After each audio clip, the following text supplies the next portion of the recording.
Hello there and welcome. Today we're going to be making some whole food plant-based black bean and macadamia nut brownies. Start by taking 2 cans of black beans and adding them to a food processor with some oats, cocoa powder, and brown sugar. Brown sugar tends to stick together, so I just kind of broke it up here with my hands. Next we're going to add some sea salt, baking powder, vanilla extract, and almond butter to the food processor, and then we're going to puree everything together just to mix it up pretty well.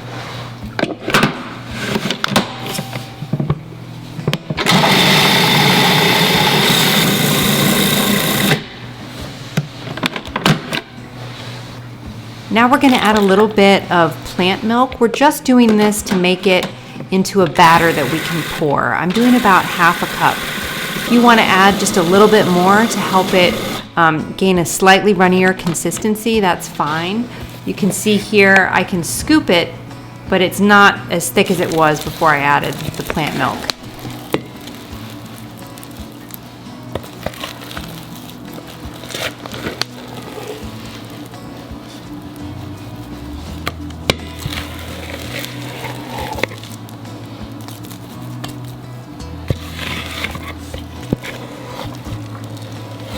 Next, you're going to mix in 1 cup of the chocolate chips or chocolate chunks into the brownie batter, and you're just going to mix them so they're well distributed. You want to save a few extra chocolate chunks to put on top of the brownie batter once you pour it into the pan, because that's going to be really delicious. Next, we're going to chop up about a half a cup of macadamia nuts. I'm not doing this in the food processor because I don't want them to get too small. I want some nice big pieces, but not too big, not whole macadamia nuts. And then I'm going to mix that into the mixing bowl with the brownie batter, and I'm going to stir that up as well. And then we're going to pour it into a prepared baking dish.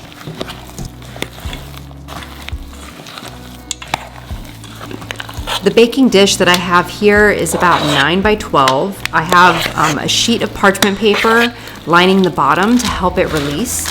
And then I've also taken a little bit of oil and I've rubbed the sides of the dish just to help the brownies release.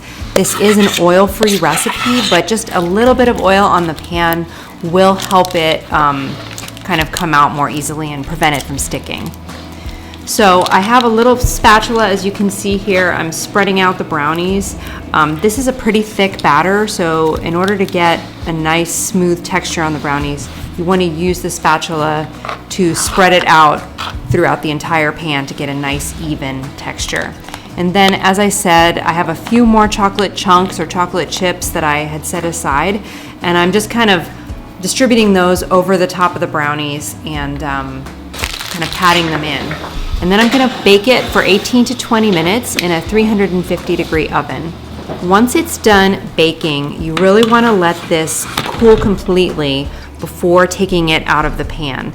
The reason for this is that gluten-free baked goods are pretty fragile and they can kind of fall apart if you try to handle them too quickly. And that's all there is to it. Thank you so much for watching. Please subscribe and don't forget to bake that like button.